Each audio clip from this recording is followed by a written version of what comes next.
Hello বন্ধুরা, কেমন আছো তোমরা সবাই? তো আশা করছি তোমরা সবাই ভালো আছো আর আমিও ভালো আছি। তো স্মৃতি সোয়াল চ্যানেলে তোমাদের সবাইকে জানাই অনেক অনেক স্বাগত। তো আজকে আমি একটা বেবি ফুড তোমাদের সাথে শেয়ার করব, বাচ্চাদের খাবার। তো আমার বাচ্চার বয়স 1.5 বছর, আর আমার বাচ্চাকে আমি এরকমভাবে খাওয়াই। যদি তোমাদের ঘরে ছোট বাচ্চা থাকে এরকমভাবে তোমরা খাবারটা খাওয়াতে পারো। তো ওটস দিয়ে একটা খাবার বানাবো। তো অনেকে বানায় ওটসের খিচুড়ি বা ওটসের পরোটা বা ওটসের টিকলি, অনেকে অনেক কিছু করে বাচ্চাকে খাওয়াই। কিন্তু আমি এরকমভাবে ওকে খাওয়াই, কিন্তু এর মধ্যে আমি ডাল দিই না। বাচ্চা যদি আবার অ্যাসিড হয়ে যায় ওরা তো বলতে পারবে না, সেজন্য আমি ওর মধ্যে ডাল দিই না। তো ফার্স্টে দেখো বন্ধুরা, কড়াতে সামান্য একটু অল্প পরিমাণে তেল দিয়েছি, কারণ ছোট বাচ্চাদের তো বেশি তেল মশলা খাওয়ানো উচিত না। 2 বছরের ছোট বাচ্চাদের তো একদমই না। তো একদম সামান্য একটু অল্প পরিমাণে তেল দিয়েছি, আর তেলের মধ্যে একটু জিরে দিয়েছি সামান্য, আর একটু পেঁয়াজ কুচি দিয়েছি। তো দিয়ে ওটা ভেজে নিয়ে তার মধ্যে একটু বিনস আর আলু কেটে রেখেছিলাম, তো সেটা দিয়ে দিলাম। দিয়ে ওটা একটু ভালো করে ভেজে নেব। তো বাড়িতে আর অন্য কোনো সবজি ছিল না, তো ওই জন্য এটা দিয়ে করছি। তো যখন যে সবজি থাকে তখন সেই সবজি দিয়ে আমি খাবার করে খাওয়াই।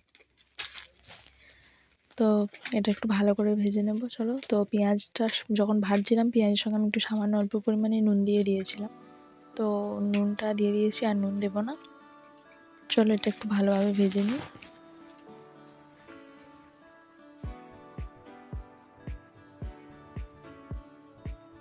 তারপর দেখো বন্ধুরা, সবজিটা আমার ভাজা হয়ে গেছে ভালোভাবে। এরপর আমি ওটসটা দিয়ে ভালো করে ভেজে নিচ্ছি। তো ওটস যখনই বাচ্চাদের খাওয়াবে তখন ওটসটা একটু হালকা তেলের ওপরে বলো বা এমনি কাঠখোলায় ওটসটা একটু ভেজে নিয়ে বাচ্চাদের খাওয়ানো ভালো। তো আমি একটু ওটসটা ভালো করে ভেজে নিলাম, নিয়ে সামান্য অল্প একটু পরিমাণে হলুদ দিয়ে দিলাম। তো বেশি হলুদ দিলাম না, কারণ বাচ্চা খাবে, তো ওই জন্য সামান্য অল্প একটু পরিমাণে হলুদ দিলাম। তো দিয়ে একটু ভালো করে ভেজে নেবো, নিয়ে তার মধ্যে আমি টমেটো দিয়ে দেবো।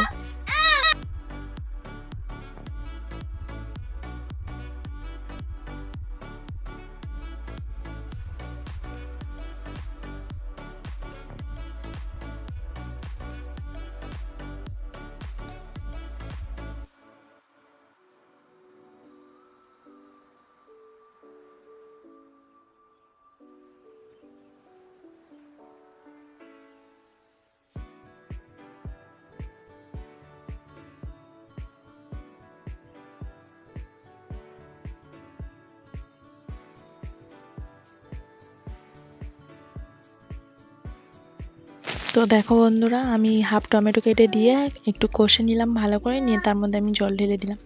তো এটা একটু ভালো করে ফুটবে, কারণ ওটসটা তো সিদ্ধ হবে, ওটা তো শক্ত জিনিস, তো এটা একটু ভালোভাবে সিদ্ধ হবে, হলে তারপরে বাচ্চাকে খাওয়াতে পারবো। চলো, এটা একদম ফুটে ফুটে গাঢ় হয়ে যাবে, তৈরি হয়ে যাবে পুরো।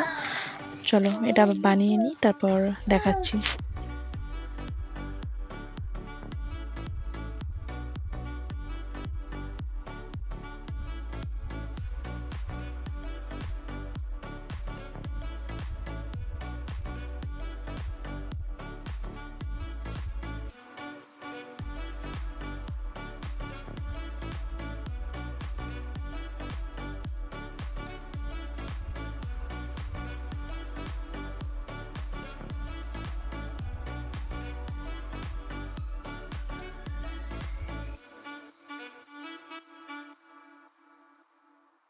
তো দেখো বন্ধুরা, আমি এটা একটু ভালো করে ঘেঁটে নিচ্ছি। বেশি ঘাঁটবো না, কারণ বেশি ঘাঁটলে আবার ও খেতে যাবে না, আটকা তুলবে।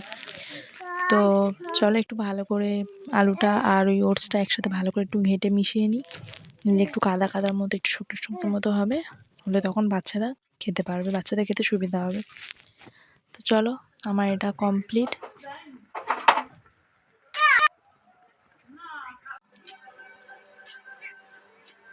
তো এই দেখো বন্ধুরা, আমার ওটসটা পুরোপুরি রেডি। তো এইভাবে তোমরা বাচ্চাদের বাড়িতে বানিয়ে খাওয়াতে পারো। তো আমি এইভাবে প্রায় আমার বাচ্চাকে বানিয়ে খাওয়াই।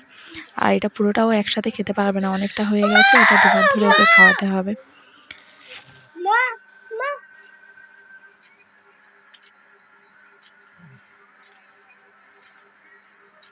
বন্ধুরা, আজকের এই ওটসের রেসিপিটা যদি তোমাদের ভালো লাগে তাহলে তোমরাও বাড়িতে বানিয়ে ট্রাই করে বাচ্চাদের খাওয়াতে পারো।